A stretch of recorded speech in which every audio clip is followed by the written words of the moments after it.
নমস্কার বন্ধুরা, অপুর সংসার চ্যানেলে আপনাদের সবাইকে স্বাগত জানাই। আজ বানিয়ে দেখাবো ওল দিয়ে ইলিশ মাছের রেসিপি।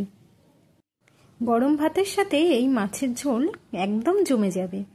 তো চলুন আজ কিভাবে বানাবো ওল দিয়ে ইলিশ মাছের রেসিপি। তার জন্য এখানে ওল কেটে নিয়েছি, আছে চেরা কয়েকটা কাঁচা লঙ্কা। আর এই যে ইলিশ মাছটাকে কেটে, দুটো ইলিশ মাছ কেটে পিস করে নিয়েছি।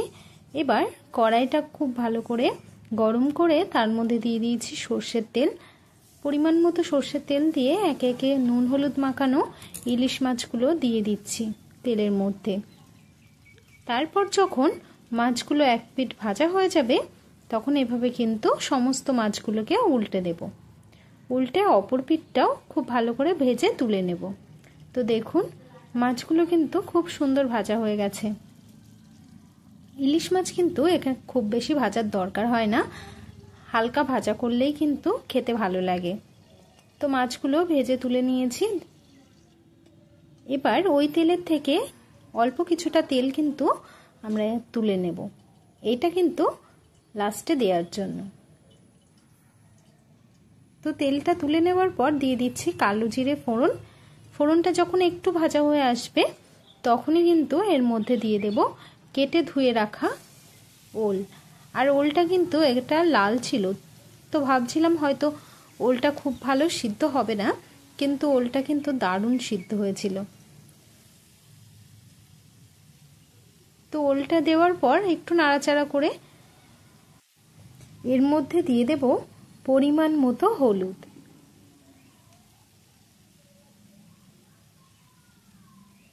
তো পরিমাণ মতো হলুদটা দেওয়ার পর দিয়ে দেব কিন্তু পরিমাণ মতো লবণ। আর লবণ আর হলুদটা কিন্তু এই সময় দিলে ওলটা খুব তাড়াতাড়ি সিদ্ধ হয়ে যাবে। তো পরিমাণ মতো লবণটা এখানে দিয়ে দিয়েছি। এবার নুন হলুদটা দেবার পর খুব ভালো করে কিন্তু ওলটাকে আমরা কিছুটা সময় একটু ভেজে নেব।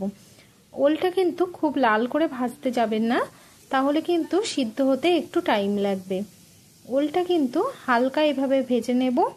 ভেজে নেওয়ার পর এখানে জিরে, কালো জিরে আর কাঁচা লঙ্কা বেটে রেখেছিলাম, তো সেই মশলাটাই ওলের মধ্যে দিয়ে দেব। তো মশলাটা দেওয়ার পর খুব ভালো করে কিন্তু মশলাটাকে কিছুটা সময় কষিয়ে নেব। যেহেতু কালো জিরে দেওয়া, কালো জিরে বাটা দিলে কিন্তু বেশিক্ষণ কষালে একটু তিতো হয়ে যায়। তো 1 মিনিট একটু নাড়াচাড়া করে নিয়েই দিয়ে দেব আগে থেকে করে রাখা গরম জল। আর ওলের তরকারিতে অবশ্যই কিন্তু গরম জলটাই দিতে হবে। আর আমি কিন্তু ঝোলের জন্য এই পরিমাণ জলটা দিয়েছি, আপনারা আপনাদের প্রয়োজন অনুযায়ী জলটা দেবেন।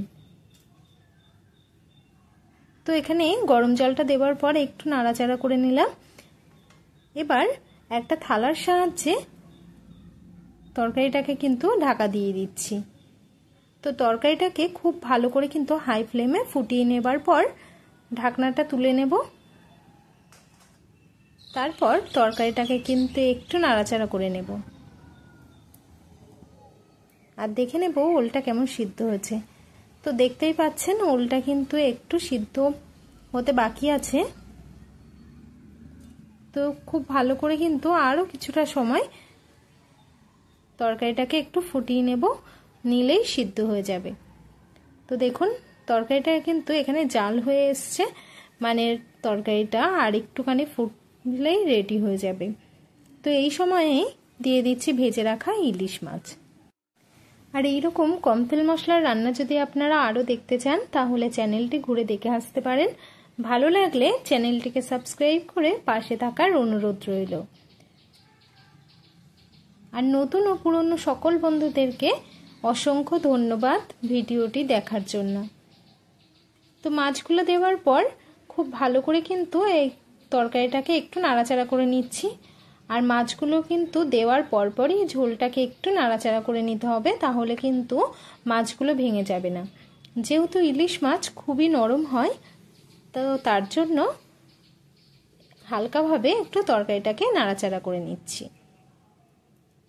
এভাবে নাড়াচাড়া করলে কিন্তু ঝোলটা ঘন হয়ে যাবে আর খেতেও কিন্তু ভালোই লাগবে। তো দেখুন তরকারিটা কিন্তু এখানে একদম পুরো কমপ্লিট হয়ে গেছে।